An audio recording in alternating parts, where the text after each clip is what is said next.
زبیر صاحب کا بہت شکریہ ادا کرنا چاہتا ہوں کہ مجھے معلوم ہے کہ ان کی انتہائی مصروفیات بہت زیادہ مصروفیات ہیں، لیکن اس کے باوجود انہوں نے ہماری کتاب کے لیے وقت دیا اور کتاب کو لانچ کرنے کے لیے اپنا ٹائم دیا۔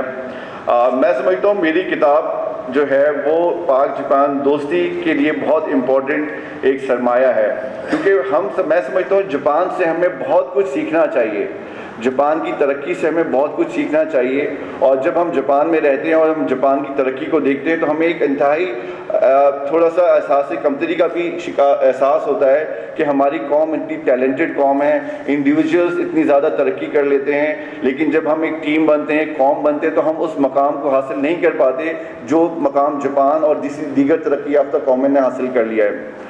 تو اس چیزوں کو میری کتاب میں کیا ہے، میں اپنے جیسے شام صاحب نے کہا کہ میرا اسلوب انتہائی سادہ ہے، میں خود بھی بہت زیادہ ٹیکنیکلٹیز میں جائے بغیر اپنے عام پاکستانیوں کو وہ میسج دینا چاہتا ہوں جو چیز میں جاپان میں دیکھتا ہوں۔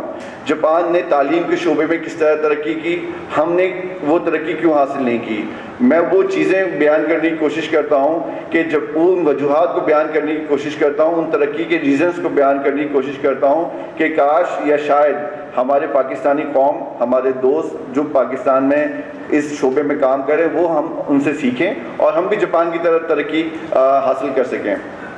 اسی طرح نہ صرف تعلیم کے شعبے میں، سائنس اور ٹیکنالوجی کے شعبے میں، تہذیب کے شعبے میں، اور ڈیفرنٹ جتنے بھی سبجیکٹس آف لائف ہیں، اس شعبے کو میں نے جاپان کو، اس ریزنس کو دیکھا اور اس کو اپنی کتاب میں پاکستان سے کمپیئر کر کے بتانے کی کوشش کی۔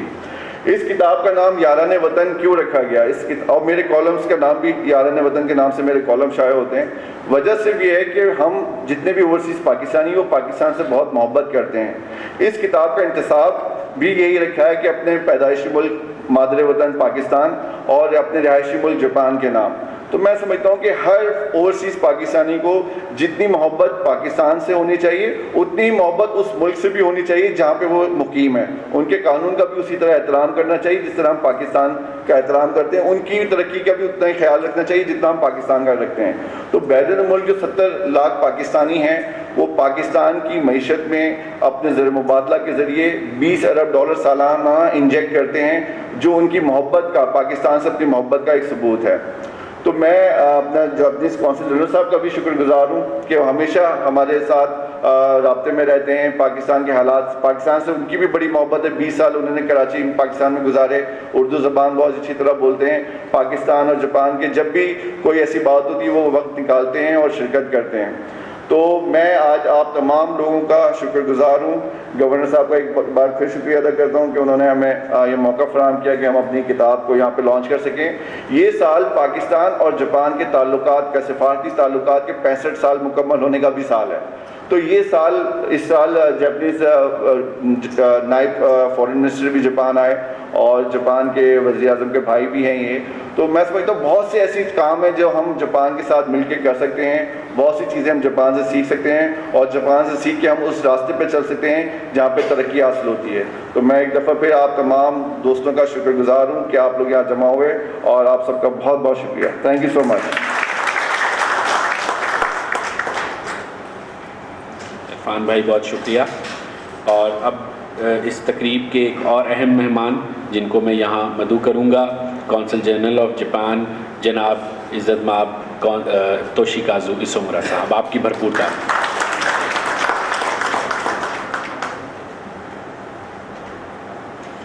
عزت مآب جناب محمد زبیر صاحب، گورنر سندھ، معزز مہمان گرامی، السلام علیکم۔ مجھے بڑی خوشی ہے کہ عرفان صدیقی صاحب کی کتاب یاران وطن اور اس کی تقریب رونمائی میں آپ لوگوں کے ساتھ ہوں، اور میری ملاقات عرفان صاحب کے ساتھ تقریباً 10 سال پہلے ہوئی۔ اس وقت بھی میں کراچی میں تھا، یہ میری دوسری تعیناتی ہے۔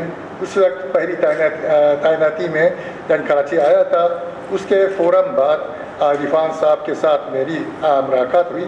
اس کے بعد ملاقاتیں ہوتی رہیں، یعنی یا تو ٹوکیو میں ہوئی یا تو اسلام آباد میں ہوئی۔ دراصل یہ جو